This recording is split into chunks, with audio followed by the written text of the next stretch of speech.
Dhaka medical college হাসপাতালের সামনে সড়ক দীর্ঘদিন অবৈধ দখলে থাকা ফুটপাতটি ফিরেছে ভিন্ন রূপে। ঢাকা দক্ষিণ সিটি কর্পোরেশনের বিশেষ উদ্যোগে পেয়েছে নান্দনিক রূপ। অবৈধ দখল, ময়লা, আবর্জনা আর দুর্গন্ধের স্মৃতি মুছে সেখানে এখন শোভা পাচ্ছে সারি সারি ফুলের টব, সৌন্দর্যবর্ধক গাছ আর দেয়াল জুড়ে বৈচিত্র্যময় গ্রাফিতি। দেশে সবচেয়ে বেশি রোগী সেবা পায় ঢাকা মেডিকেল কলেজ হাসপাতালে। ঢাকা বিশ্ববিদ্যালয়ের মোকাররম ভবন বা চানখারপুল এলাকা দিয়ে প্রবেশ করতে হয় রোগীদের। তবে এই সড়ক দিয়ে হাসপাতালে প্রবেশে এতদিন ভোগান্তির শেষ ছিল না।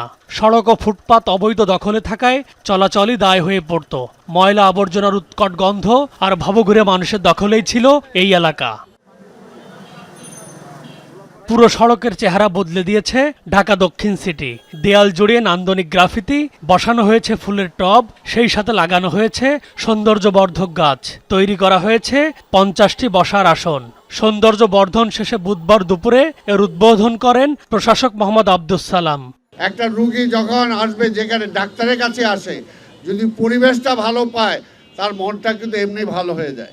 আজকে এটা একটা দেখেন কি সুন্দর একটা পরিবেশ সেখানে সৃষ্টি হয়েছে। একটা শপথ আমরা নেব, রাজপথে কেউ কোনো কিছু ফেলবো না। প্রশাসক বলেন, রাজধানীকে বাসযোগ্য রাখার দায়িত্ব সবার। তবে হকার ও রিকশাওয়ালাদের প্রতি সরকার অমানবিক হতে চায় না। জানান, লাইসেন্স থাকলে নির্ধারিত এলাকায় হকার বসার অনুমতি মিলবে। রিকশা ঢাকা শহরে চলবে, কিন্তু কত চলবে এটা তো ঠিক করতে হবে। সান্ধ্যকালীন মার্কেট করব, হলিডে মার্কেট করব, শুক্র এবং শনি। এটার জন্য বিকল্প জায়গা আমরা অলরেডি ঠিক করেছি, সেগুলো আমরা দেব। ঢাকা বিশ্ববিদ্যালয় খেলার মাঠের ধূসর দেয়াল জুড়ে থাকা বর্ণিল গ্রাফিতি নজর কাড়ছে পথচারীদের। এখন স্বস্তি নিয়ে চলাচল করছেন তারা। বিদেশের মতন আমাদের দেশে এখন ঢাকা মেডিকেলের সামনে এত সুন্দর হয়েছে তা বলার মতন না। সব ফুটপাতে দখলমুক্ত করা উচিত এবং মানুষের চলাচল করার জন্য যে একটা সুন্দর একটা উদ্যোগ, সেটাকে সাধুবাদ জানাই। আমার বিবেচনা তো বলে যে এত সুন্দর জায়গাটা পরিবেশ নষ্ট করা না, এখন বাল বাচ্চা বাঁচিয়ে দিলে তো করতে হয়। রাজধানীর অন্যান্য ফুটপাত সংস্কারে এটি হতে পারে উজ্জ্বল দৃষ্টান্ত।